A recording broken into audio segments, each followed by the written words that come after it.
Google Stadia. Well, it's been a while since I revisited Google Stadia on my OLED 55 E8, which I'm also going to test it on my C48-inch C10 that I have that was gifted to me by LG. This is Hitman World of Assassination. It's an HDR, and I was blown away by the graphics from what Stadia can do here, and also the HDR quality that it's bringing. Um, a lot of people have their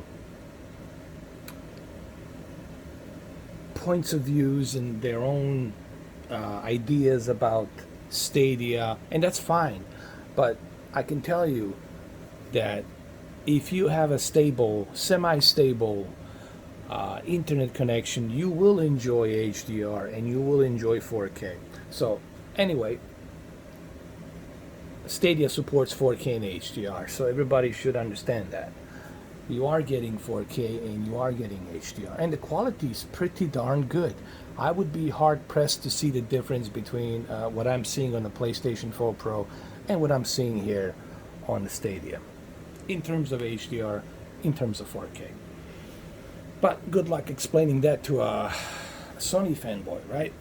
Anyway, let's move on and let me show you the settings that I'm using before we jump into a gameplay. But first I want to show you my settings. Obviously I'm under a game user mode because I'm using my own custom adjusted picture settings. So let's go through those settings really quick.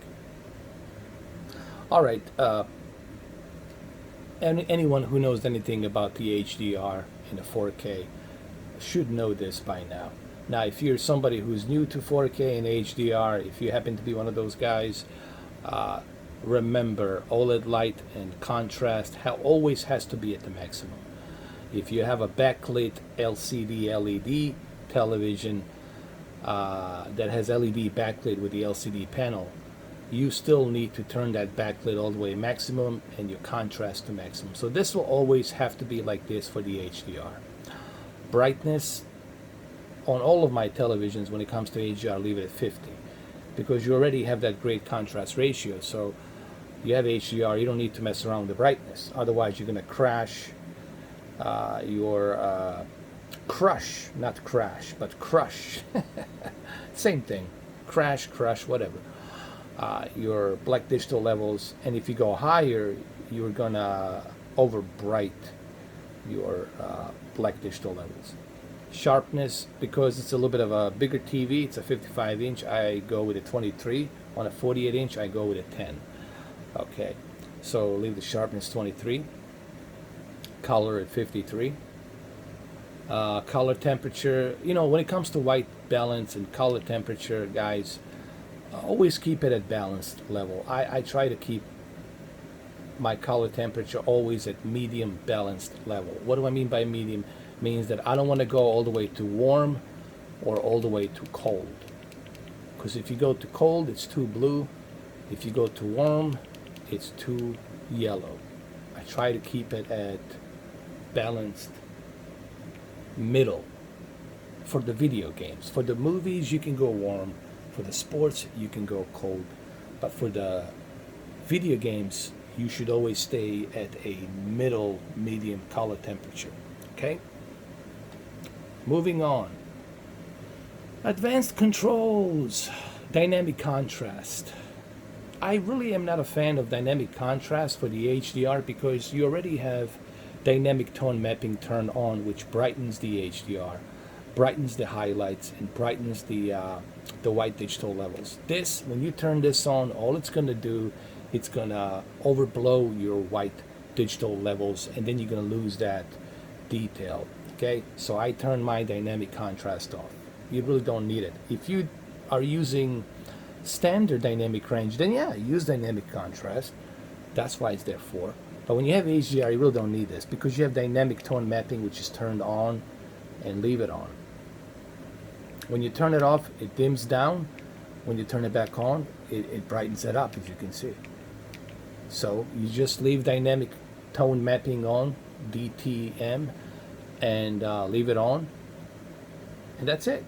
Dynamic color, I turn it off. People say, why do you turn off dynamic color? Because you already have HDR. You already got the color gamut here on this OLED television. No reason for you to turn this dynamic color. When you turn dynamic color on to low, medium, and high, all you are doing is oversaturating that color. Okay, and you don't want to do that. Remember, this exactly what I'm telling you right now. It's exactly what professional calibrators are looking for with their instruments. And here I am without our instruments, I'm telling you what to avoid. How do I know this? Because I know the principles of calibrating. And I know exactly what they're looking for. They're looking for that balanced level of settings. That's all they're doing. They have a program they have these equipments, and they're programmed by the software with the computer to level everything up on a balanced level. Color gamut on automatic. Why on automatic? Because again, using the wide and extended, all it's going to do, it's going to make the vibrant color pop. And when the vibrant color pops, that's not a natural color. Okay, you're oversaturating it. So keep it on automatic. Super resolution, turn this off. And that's all there is to it, guys. Let's go ahead. Let's check out this Google Stadia HITMAN, shall we? Let's see how good it runs. It is 4K. It is HDR. And let's go check it out. All right, we're going to do a training prologue. This is Google Stadia, guys. Okay. Actually, I'm going to go to a mission night call. This mission right here, it's beautiful. So I'm going to go ahead and click on this mission right here.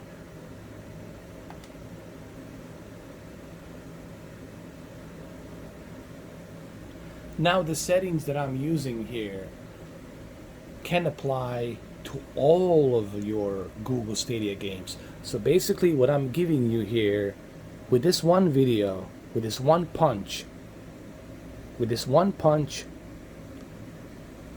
I'm knocking out 20 flies. Meaning that with this settings that I have showed you here, that I have implemented here on this OLED, you can use it on all of your Google Stadia 4K HDR games, okay? And for a Google Stadia, a cloud gaming service, this looks pretty amazing. Hold on, let me adjust my exposure here so you guys can see it better. Meaning exposure on my camera, okay?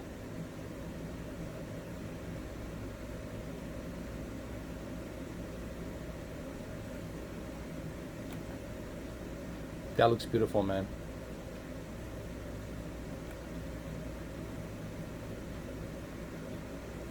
It really does.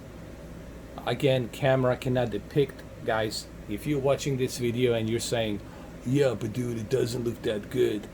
Well, that's because you can't see what my two retina eyes are seeing, okay?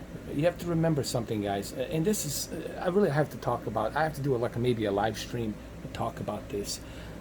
I don't know how many times I said to people, listen, if you are judging the quality of something on the television from a YouTube video through a camera, then you really don't have a slightest idea on how camera works and how camera lenses depicts the exposure, and you also don't understand that basic,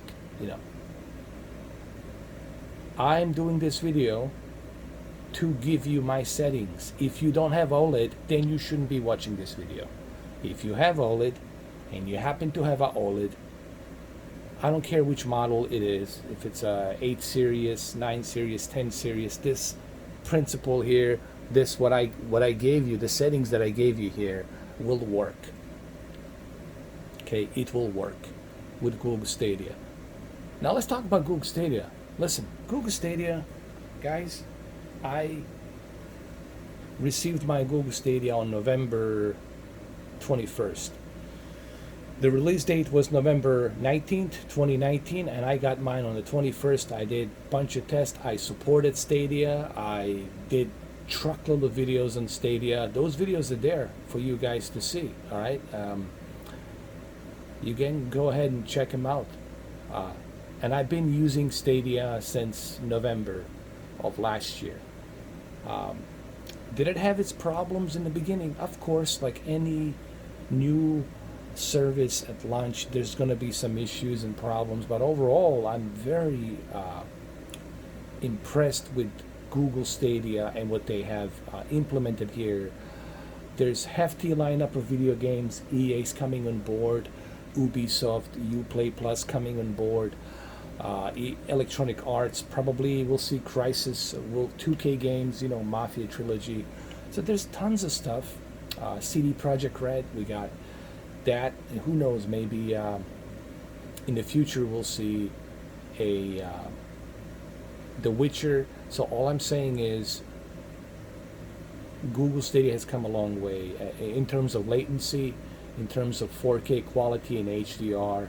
This looks fantastic. Okay, this just really looks fantastic, and I'm impressed. Like I said this on my previous live stream, I'm impressed with what Stadia is able to achieve here, okay? And can't wait to see what else they're gonna do. So these settings are pretty good, man. I like these settings. There's a camera right there. Let me shoot the camera. We got the gun. There's the camera right there. Camera destroyed. Like I said, I'm very impressed with Google Stadia so far. People complain about not being able to own their games. Listen, man, this is a new future we're embarking on. Okay, you don't own your video games anymore. Everything, it's pretty much leasing. You're leasing your video games. You're not owning your video games.